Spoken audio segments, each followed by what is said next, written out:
based on like what you were mentioning, like there's like shows like implementing gimmicks, right? Do you have like a gimmicks for your own show as well?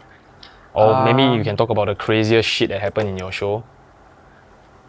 Okay, there's nothing crazy like the nipple game so far, but So far. but recently I did a gig at it was for an alcohol brand, but I did this gig at a bar. I can't remember what the bar name is. I also shouldn't say it probably, but I did a gig at this bar, and then when I reached that place for sound check, nobody was there to sound check me, and then like it just kept going on and on and on to the point that I had to set up my own equipment. It's quite crazy. Like I'm like, this is my first time after performing for so long where I come here, right, for sound check time. They told me the audio people left. What the hell? Yeah, and then in the end, they told me I can bring a thumb drive and someone can play a track for me. Okay. In the end, no one was there to play a track because the audio team supposed to set up and leave. So I'm like, wait, but I was told that. Then I'm like, who's gonna play the track? They're like, you know how to play yourself? The CDJ set is here. I'm like, no, I don't. And also, I'm performing in front. How can I be at the CDJ set behind? I never ran a CDJ set before, you know. So last minute, they had to get the DJ of the event. They was supposed to spin after me to spin first because they couldn't sound check me, right? Yeah. Then I couldn't test my mic. So I couldn't test my mic. I cannot perform. So I had to wait until the guy came. So we were waiting. Show time started already. My first set it was really my first set. So sound check was 7. First set was 8:15, I think. What the heck? Yeah, so I waited all the way to 8:15 and still no one showed up. I was making calls here back and forth and all that. Still no one showed up, and then they got the DJ to spin first to waste time and whatever to let us spin first. And then as the guy come there, I was sound check here and there. So the guy came, tell me sorry, but it's not his fault because he's just external audio guy who's following instructions, So I guess it's more of the higher ups that messed it up. So he tested my mic, everything. It was okay. Then after that, the DJ was told to stop playing for me to introduce whatever, right? Then after the DJ turned down, right, I realized that the bar people said that my voice was too loud. Then they turned me down also. Then I can't hear myself again. Then it's the whole thing. But then I'm like looking at the time. I was supposed to do 45 minutes, rest 15 minutes, do 45 minutes. By that time where everything was squeezed up, right, I don't have time for a break because my set started. They took 15 minutes into my set to set everything up, which means the last 1 hour 30 minutes, I had to do both sets together already. Damn. Bro, that's like, and then I'm like, okay, thank God I've been going to the gym and doing like. And some for vocalists is way harder, than DJing a 2-hour set. Yeah, it was crazy. So all of a sudden, because and at this point after soundcheck and everything, I found out that I had to do 1 hour 30 minutes straight. I was like, okay, but who's gonna play my songs? No one is still there. So the final choice they did that they ran on the spot was, hey, ask the DJ that's spinning right to just like spin for you also. I'm like, I never met her in my life. At this point, I never met DJ before in my life. So I had to go there like, hey, nice to meet you. I heard that they say you have to DJ for me. Are you okay with that? I said like, hey, you better like resend your invoice and get more paid for this, I'm like, bro, you're not even paid for this, man. Like, we are here now. All of a sudden you have to spin for me. I never met you before. You don't even know my songs. You don't even know the BPM. There's nothing, no information, and yet you have to spin for me. I feel like it's a very odd situation. I don't think it happens at any other gigs, but then she did play the songs for me. And then 1 hour 30 minutes straight through, I performed. And then one guy just came in. He's a TikToker. Can't remember his name, Wangan Brian or something. Yeah. He just came in and he started shouting, like hyping me up with the crowd, which I'm like, okay. Then the song ended and he shouted, bro, you better than Eminem!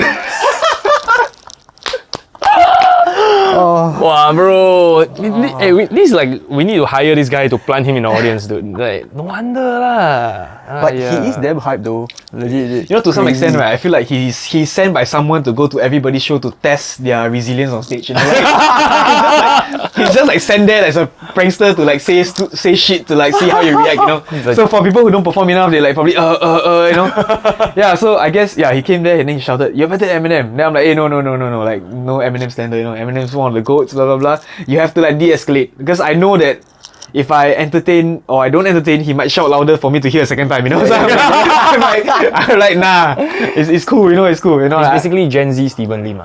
Yes, it's that kind of, it's that level. So I guess it's my first time engaging and meeting him in person as well, because I didn't expect to see much people at that gig because it's at a bar. It wasn't at a very big event, it was at a bar, and the bar wasn't very huge as well.